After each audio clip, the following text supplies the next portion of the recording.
mempresentasikan tentang pemimpinan dan pengambilan keputusan.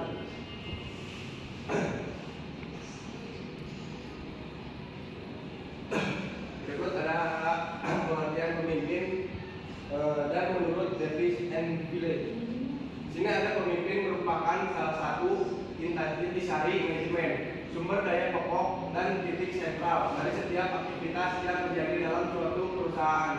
Tentunya ada pemimpin yang dinamis dan kreatif, maka organisasi yang dipimpinnya jika semakin dinamis dan aktivitas yang akan dilakukan akan semakin banyak.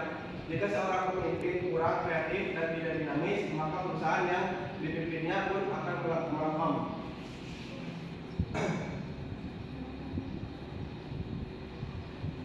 Sebenarnya ada pemimpin dibedakan menjadi dua, yaitu ada pemimpin tunggal adalah bentuk kepemimpinan di mana kekuasaan dan wewenang tertinggi dalam suatu organisasi dipegang oleh satu orang pemimpin. Yang kedua ada pimpinan kolektif, adalah sistem kepemimpinan yang melibatkan beberapa pemimpin yang bekerja bersama sebagai satu kesatuan untuk mencapai tujuan organisasi.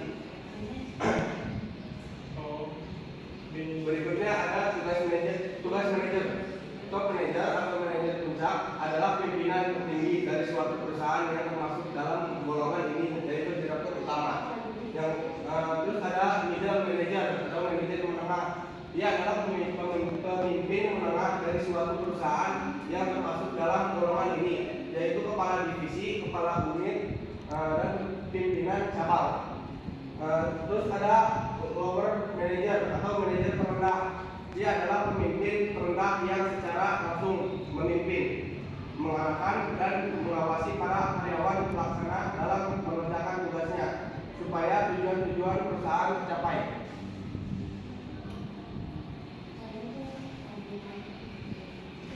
Selanjutnya ada pendekatan luas pekerja manajer. Luas pekerjaan manajer meliputi masalah internal dan eksternal. Masalah internal perusahaan harus dibenahi dengan baik supaya semua potensi perusahaan lebih berdaya guna dan berhasil guna dalam mencapai tujuan yang diinginkan. Masalah eksternal perusahaan harus diperhitungkan, diamati dan diimplikasikan mengenai kondisi-kondisi yang mendukung dan menghambat tercapainya tujuan perusahaan seperti tingkat persaingan. Selanjutnya ada pendekatan sifat kerja manajer. Kerja dari fisik hasilnya konkret. Sedangkan kerja dari pikir atau mental hasilnya abstrak. Sifat kerja manajer dibedakan antara kerja fisik dan kerja pikir. Ada pendekatan sifat seorang manajer. Cara dedukatif ditentukan berdasarkan analisis jabatan, maka akan diketahui tugas dan tanggung jawab serta kualifikasi dari manajer yang akan menjabat. Terus ada cara indikatif ditentukan dari sifat dan ciri khusus jumlah manajer yang telah sukses. Cara indikatif ini akan memungkinkan manajer berhasil dalam melaksanakan tugasnya. Selanjutnya ada definisi pengambilan keputusan menurut para penulis. Menurut EJR dari pengambilan keputusan didefinisikan sebagai pemilihan alternatif kelakuan tertentu dari dua atau lebih alternatif yang ada. Selanjutnya ada macam-macam keputusan, yaitu ada keputusan auto-generated dan keputusan induced.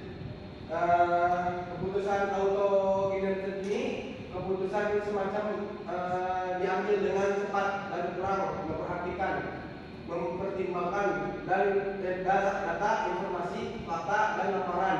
Keputusan auto-generated ini kurang baik, sebabnya risikonya besar. Terus keputusan induced ini keputusan yang diambil berdasarkan skin fit manajemen atau manajemen ilmiah, sehingga keputusan itu logis, ideal, rasional untuk dilaksanakan dan resiko respon H relatif kecil. Selanjutnya ada basis pengambilan keputusan. Basis pengambilan keputusan dalam bisnis adalah intuisi, pengalaman, fakta, wewenang, dan rasional. Selanjutnya ada teknik pengambilan keputusan. Yaitu ada teknik partisipatif, ada teknik keputusan sekelompok, ada teknik Delphi, dan teknik kelompok. Yaitu terakhir kesimpulannya ada pemimpin harus mampu menjelaskan alasan-alasan memilih salah satu alternatif keputusan dengan cara yang paling mudah dipahami agar mendapat dukungan dalam pelaksanaannya. Pengambilan keputusan merupakan pusat dari kegiatan organisasi, juga merupakan kunci kepemimpinan atau inti dari kepemimpinan. Segitu saja penjelasan saya.